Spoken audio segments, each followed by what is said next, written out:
You should answer the questions as you listen, because you will not hear the recording a second time.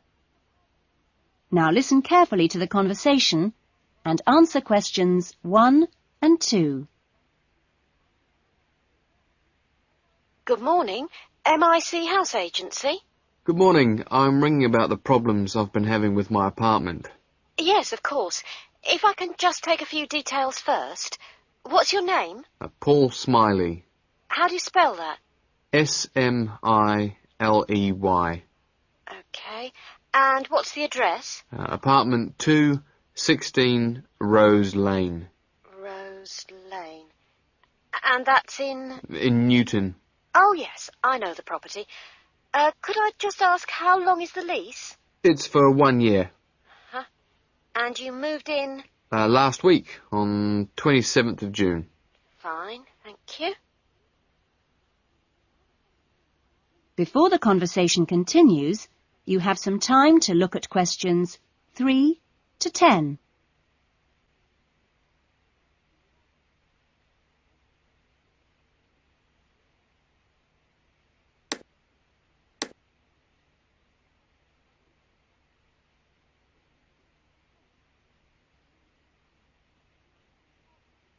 Now listen carefully and answer questions 3 to 10.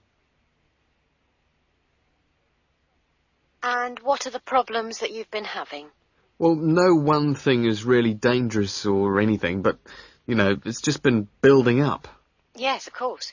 Well, the first thing is the washing machine. It's been leaking a little and it's beginning to get worse, because we have a small child and we really need to get that done straight away. OK, that's a washing machine for immediate repair. And then there's a niggling problem with the cooker. The door's broken. Right. It's nothing serious and it can be used, but if you can send someone over in the next couple of weeks or so, that'd be great. Fine, I've got that. Then we're worried about all the windows. Are they broken? No, but there are no locks on them. And, with the insurance these days. Uh-huh. And when would you like those done? Well, that's not really urgent, but you never know when there's going to be a break-in. No. We'll get those done for you next week. Don't worry. And then there's the bathroom light. It's getting quite annoying. It flickers quite badly and it's giving me headaches. I'd really like to get that replaced right away. That's no problem. And then the last thing on the list is the kitchen curtains. They're torn. Oh, right. We do have quite a few spare ones in stock and can get those to you in the next week, if that's all right with you. Yes, that'd be fine. Anything else? No, that's all. OK, fine. What we'll do is get someone over to you this afternoon, if you're in. Well, I'm going to be out for a short time. Well, you tell us your preferred times. Well, the best time is about 1 o'clock. I'll have to check that with him. And if he can't make it then, what would be your second preference? Any time up to 5 p.m. would be fine. OK, I've made a note of that. Great. Well, thanks very much for your help. That's fine. Thank you for calling. Goodbye. Goodbye. That is the end of section 1. You will now have half a minute to check your answers.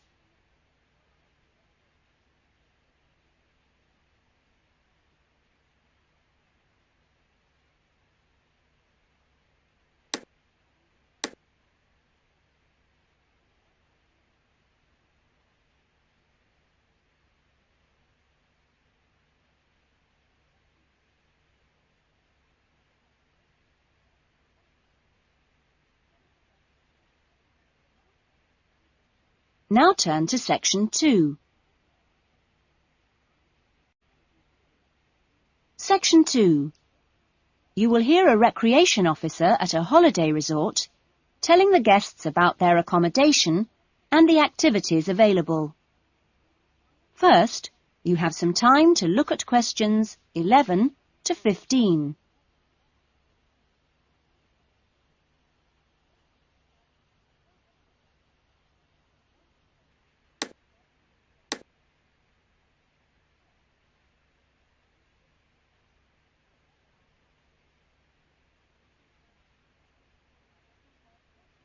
Now listen carefully to the first part of the talk and answer questions 11 to 15. Great. Well, hi everyone. My name's Jody, and I'm one of the 4 recreation officers here at Rainforest Lodge. My job is to make sure that you all have a great stay here with us and go away feeling relaxed and refreshed. As you can see, we're literally in the middle of nowhere at the lodge. There are no newspapers or TVs, and there's only one phone, and that's in the office. The lodge is a complete get-away-from-it-all experience, a place to unwind and appreciate the world without a lot of interruptions and distractions. From your cabin balcony, you'll find that you can't see anyone else, and the only noise you should hear is the birds. When the luggage comes, one of the guys will take it across to your cabin for you and make sure you know the way back here to the main center for dinner in the restaurant. Dinner will be served in about an hour or so. All the times of each day's activities are printed on the blue sheet you should have got in the information guides that were handed out on the coach. Each explorer trip has a different focus, so it doesn't matter how many you do or on what day, because there's always something new to discover in the rainforest. Tomorrow, I think we've still got places on the Orchid and Fungi tour. This is on foot and takes you to different parts of the rainforest. Or, if you prefer, there's the 4-wheel drive tour to the waterfalls, or the fishing trip where I promise you we'll catch some lunch. And last but not least, the famous crocodile cruise that leaves at 11 a.m. each day, just in time for the crocodile's lunch. Oh, plenty to choose from here at Rainforest Lodge, or just sit on your balcony, relax and unwind and enjoy the views. In the evenings, there is the Spotlight Tour, one of my favorites. The Spotlight Tour leaves at sundown and lets you catch a glimpse of some more of the rainforest wildlife as it comes out at dusk to feed. That's a great trip, and if you can, I'd really try to make sure you do it during your stay. You now have some time to look at questions 16 to 20.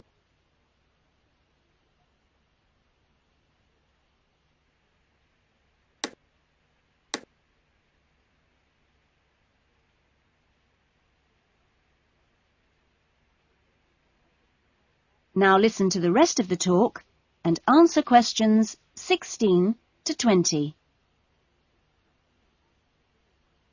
You've chosen to visit the rainforest in March, which is just at the end of the wet season, so you'll soon notice how well the waterfalls are running and also how damp the ground is.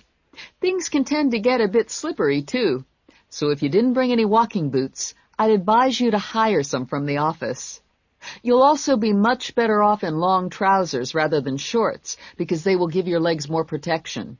And socks are a good idea, too. There's no need to be nervous of the rainforest, provided that you treat it with respect and common sense. Most of the animals and wildlife are gentle and harmless. There are some venomous snakes to beware of, but really, they're much more frightened of you than you are of them. The other thing is that certain plants can cause irritation if you touch them with bare skin. Well, that's about all for the time being. The guys are here to take you and your luggage to the cabin. That is the end of section 2. You will now have half a minute to check your answers.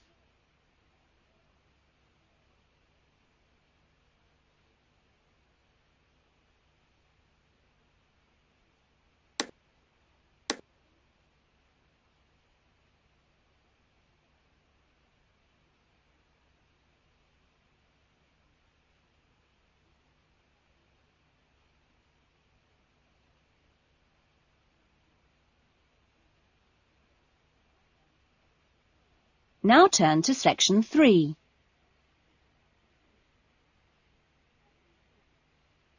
Section 3. You will hear a conversation between a counsellor and a student named John. First, you have some time to look at questions 21 to 25.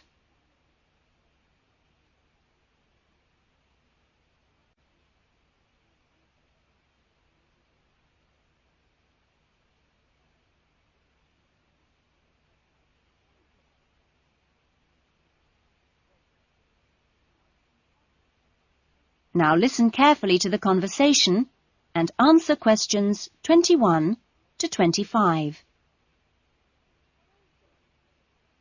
Hello, John. What can I do for you? Well, I heard about these counselling sessions from a friend doing a science course, and I was really interested. I think they should be compulsory, really. Well, to be quite honest, John, I think they would be useful for everybody, but, well, everybody has their own way of going about things. I prefer people just to drop in when they can. Yes. I find that talking to students about the requirements of a course helps to clarify what needs to be done. I mean, the biggest difference between college and school is that new college students really have to do a lot of work on their own, and it's sometimes useful to get advice on how to take control of your time and work effectively. Yes. I mean, it seems like a very light workload until assignment time comes, and then I seem to be working all night sometimes. I'm not the only one. It's ridiculous. The resource centre is very good, but it closes so early. It's in the library, and so you think you could use it more. It's a real problem for me. Well, you're certainly not the only person in that position, as I'm sure you've found. It really comes down to using every available hour in a systematic way. If you do this with a plan, then you'll find that you still have time for yourself and your hobbies as well. Yeah. I've heard from Thomas that you made him a sort of plan like this, and he's going away for the weekend with all his work handed in, whereas I haven't even started. I need to find out a few more things about you first. I'll give you this form to fill in about your lectures and things before you leave. You now have some time to look at questions 26 to 30.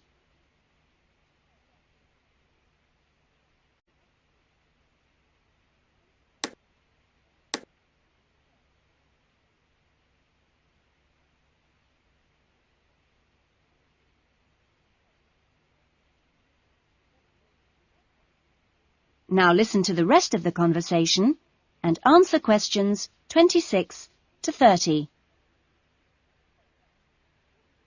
Now, what are your main problems? Well, what most concerns me is I'm still not doing very well in my assignments.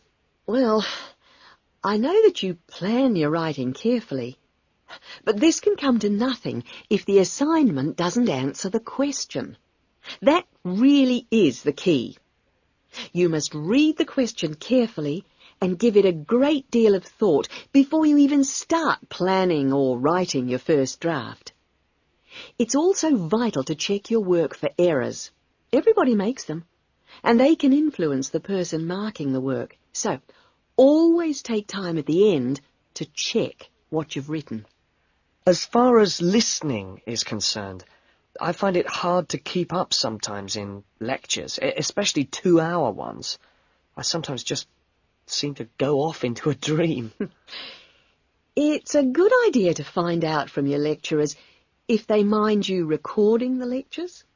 Oh. You only need one of those small cassette recorders. Yeah. The quality is pretty good, and a second listening can really clarify things.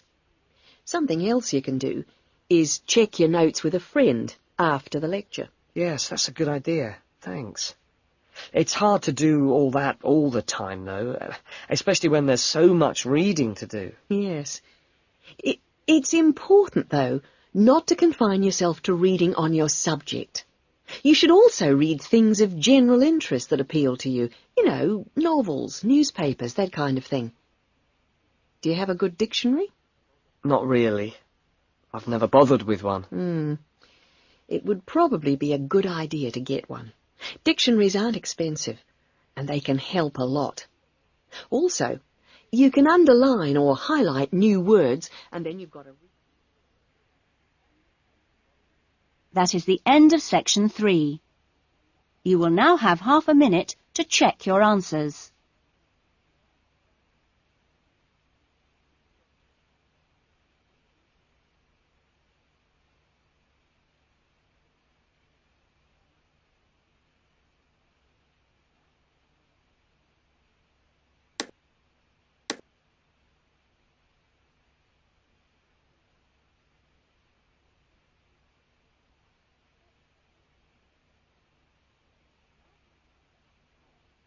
Now turn to section 4.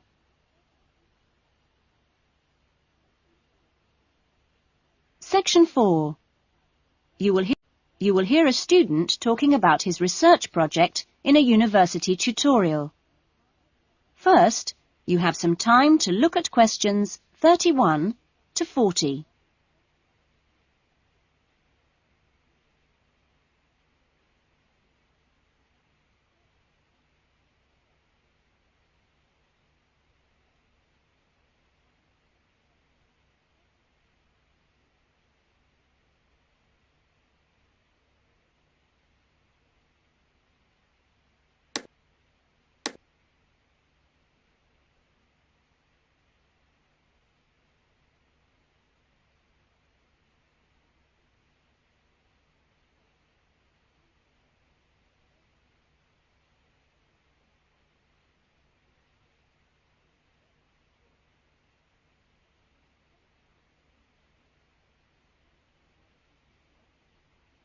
Now listen to the talk and answer questions 31 to 40. Well, good afternoon. In today's session, John Upton will be sharing some of the findings of his research project from last term. John. Thanks. Well, first of all, a little bit about the background to the project. Our title, as you can see, is pretty straightforward. Car safety. But these days, there's a lot more to it than the usual injunctions about drinking and driving or speeding. I'd been interested and horrified by several newspaper reports on what people call road rage. For example, the famous incident of a man getting out of his car in a car park and hitting the driver of a van who had overtaken him earlier. It seemed to me that there were almost as many serious problems when cars were parked, i.e. were stationary, as when they were travelling at 90 miles an hour. So I decided to make this the focus of the project. For our research, we depended mainly on talking to individuals, asking them questions rather than using written questionnaires. We stopped people at a selected garage on the motorway over a 2-day period and asked them questions about what they'd observed or experienced themselves. Our respondents were both men and women, but the women were just slightly in the majority. We were pleased by the public's willingness to stop and chat to us. In the end, we talked to a total of 135 drivers over those 2 days. So, what were our findings? Well, as you can see, 93% of respondents had had some kind of problem. A surprisingly large percentage, 24%, had had their car damaged in some way. But the main type of incident was being shouted at. 79% had experienced that. 15% had experienced violence on their own persons. They'd actually been hit by someone. The police tended only to be informed when there was physical violence involved. So, what strategies had people developed to ensure their own safety? Let's have a look at the figures here. Well, first of all, it was quite striking that there were often distinct answers from the men and women. It was mainly women, for example, who said one shouldn't ever stop to find out how to get somewhere, whereas it was men who said you should try to avoid looking directly at other drivers. Both men and women... It was women who said you had to tell someone when you were due to get to a particular destination. Then, I had thought that it would be mainly men, but both sexes made the point that it's much safer to get keys out well in advance as you go towards your car. Men were very aware that muggers or whatever might be concealed behind the car. They also made the point that you should leave plenty of room when you park your car, so you can make a quick getaway if you need to. Finally, locking doors at all times. Men didn't think it was quite as important as women, but both gave it a high safety rating. When we asked them what they thought the best improvements had been in the last 5 years in helping with road rage problems... That is the end of section 4. You will now have half a minute to check your answers.